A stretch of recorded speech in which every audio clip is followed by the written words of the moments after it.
আপু তুমি কি তোমার এডুকেশন কমপ্লিট করছো আর এখন কি পড়ালেখা করো? Please reply. আমি তোমার new follower, please reply. Fardina Hossain, না আপু কমপ্লিট করা হয় নাই। আমি অনার্স সেকেন্ড ইয়ারে ফাইনাল ইয়ারের পরীক্ষা আমি দিতে পারি না, ইয়ার ফাইনাল পরীক্ষা সেটা আমার দেওয়া হয় নাই। তো বলতে পারো যে সেকেন্ড ইয়ারও তো তাহলে কমপ্লিট হয় নাই, এটাই। বাট আলহামদুলিল্লাহ যতটুকু পর্যন্ত পড়ছি সম্পূর্ণ আমার ইচ্ছায়। আমি অনেক কষ্ট করে পড়ছি, টাকা পয়সার জন্য না, আমার যেহেতু বেবি ছিল ছোট তাই আমার পড়াশোনা করতে অনেক কষ্ট হয়েছে বাচ্চাকে সামলায়। তারপর আমি হাল ছাড়ি নাই। বাট তারপরে তোমাদের ভাইয়ার সাথে বিয়ে হওয়ার পরে তোমাদের ভাই আমাকে আর যেতে দেয়নি। হয়তো ধারণা ছিল যে আমি যদি পরিবার যেতে যাই অন্য কারোর সাথে প্রেম করি, মনে দেয় নাই। একজন আমাকে কমেন্ট করেছে যে কি লেখছে যে আপু তুমি কি পড়াশোনা করছো, তুমি এখন কি পড়াশোনা করো?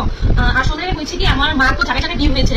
আমার মা জায়গায় জায়গায় বিয়ে হওয়ার সূত্রে আমি সেই বাপের সাথে ঘুরে বেরিয়েছি। আমার স্থায়ী ভাবে কোনো জায়গায় পড়ার সেরকম সুযোগটা হয়ে ওঠে না। একটা কোনো বাবা বলে কি পড়ার সুযোগ হয়? তারপরে আমি আমার এই ফাদারের কাছে যখন ছিলাম তখন সে আমাকে পড়িয়েছিল। 5 পর্যন্ত পড়ার পরে আমি পেটে একটা নিয়ে নিয়েছিলাম। তারপরে অনেক কষ্ট করে আমার পড়াশোনা বলতে পারো টাকার জন্য আসলে সার্টিফিকেটে অ্যাকচুয়াল বাবার নাম কি দিব সেইটার কারণে না আমি বেশি দূর করতে পারি না। আর তোমার ভাইয়ের সাথে যখন আমার হাঙ্গা হলো, মানে জামাই দিতে বিয়ে করার একটা বিয়ে করার একটা বিয়ে ভাঙাই, তোমাদের ভাইয়ের সাথে যখন আমার হাঙ্গা হলো তখন হচ্ছে তোমার ভাইয়া ভাবছে আমি যদি কলেজে যে ভার্সিটিতে গিয়ে আবার যদি মার মতো আম ধরি সেই জন্য আর কলেজে যাওয়া হলো না। তুমি মনে হয় আমার নতুন ফলোয়ার, তাই তুমি জানো না আমাদের অনেক লাভ।